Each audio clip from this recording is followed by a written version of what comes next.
Dós an ngrá tá agam don teanga agus mé sa bunscoil agus baráin a dúrtha é an sin dom teachtain seo ag choláiste óireal cum go déid gus dar level aanamh trí bhean na Gaeilge. Is sé an rud a tatnaíonn is mólam faoin Gaeltacht san umrán ná an cé bhfuil rud a gotain ag gacha le duine sa scoil idir muinteoirí agus daltaí agus is sin an ngrá tágainn don teanga.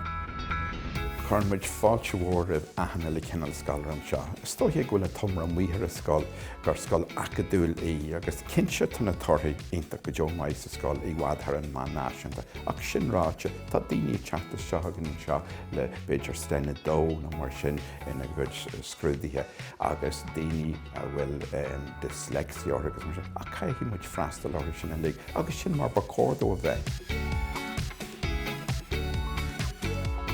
Tá córas an tumoideachas Oiliúnach de gach scoláire is go cén cúra só eacnamaíochtas cúra eicneacha atá ag na scoláirí sin. Tá sé I bhfad níos fusa orthú teangacha eile a amhlaim agus a chóirceol agus is socha mar thoir sin arís tá siad anna oscailte de hangacha agus de chultúracha eile.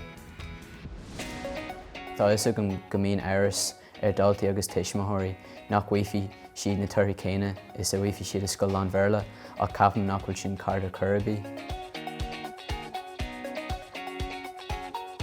Is scoil anna gnóthachmaid agus chuirmaid anna bhéim sa scoil seo ar an teagas agus ar an fólam de ard Creideann. Sa scoil seo freisin chuirna daltaí ar géad ainmneacha orainn, cruthaíonn sin atmosfér iontaach sa scoil, ní bhíonn deacracht ag na daltaí teacht thugainn má tá fadhb acu nó mar sin déag.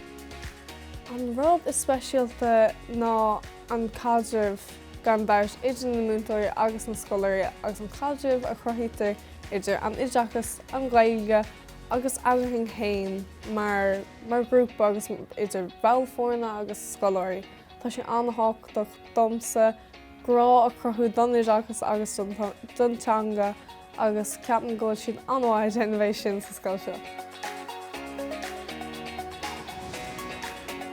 Tá muid an Bhord Oideachais an chuig go bhreaslaíimiad ar riachtanas na scoláirí le riachtanas speisialta chur muid fáilte roimh gachéon scoláire atá spéise go freastal ar an scoil seo agus éiríonn go hanamh lo sa scoil. Ins na ranganna bí muid ardlach nach choléon scoláire ag iarraidh seasamach ag iarraidh a bheith difriúil so có fada agus is féidir má tá aon carr breise tastáil ó scoláire taon múntóir breise isteach sa rang agus bíonn chomhúntóireacht ar siúil in san rang. Tá hartfa tuairemas fiche fan géad den na daltaíonn seo a an bhléana hagan a scoilnaí nach gheall scoilnaí iad. Sa bhealach sin aithníonn muid nach bhfuil na réinsta na páistí seo léfa nó ghfuil Gaeilge lortha acu ag toiseach I mí bhain fór ach le takeíocht uing is gairid go mbíonn siad léfa agus nach mbíonn an takeíocht sin díí níos mó. Is scoil Apple muid le 5 bliana nuas tá anna chuid buntáistí ábhaint amach a chuin tuiscear scoil Apple muid bíonn an iPad agus an MacBook in úsáid in gach le seomar ranga.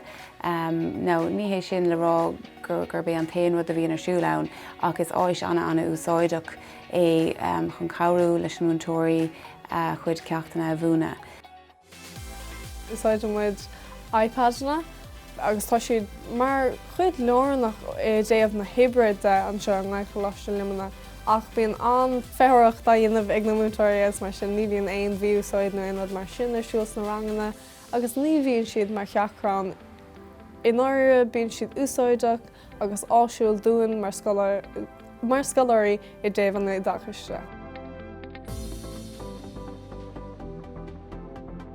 The school is wonderful. They have a nice mix between academics and extracurricular activities.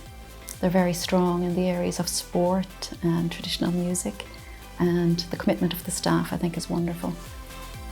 Táim sé mar bhfuil de Cornlantín sa scoil seo.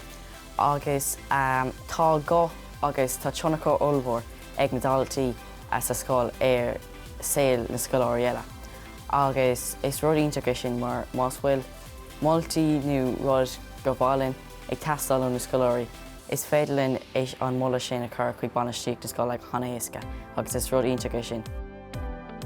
For parents who do not speak Irish and who do not have Irish as a home language, I would tell them not to be afraid.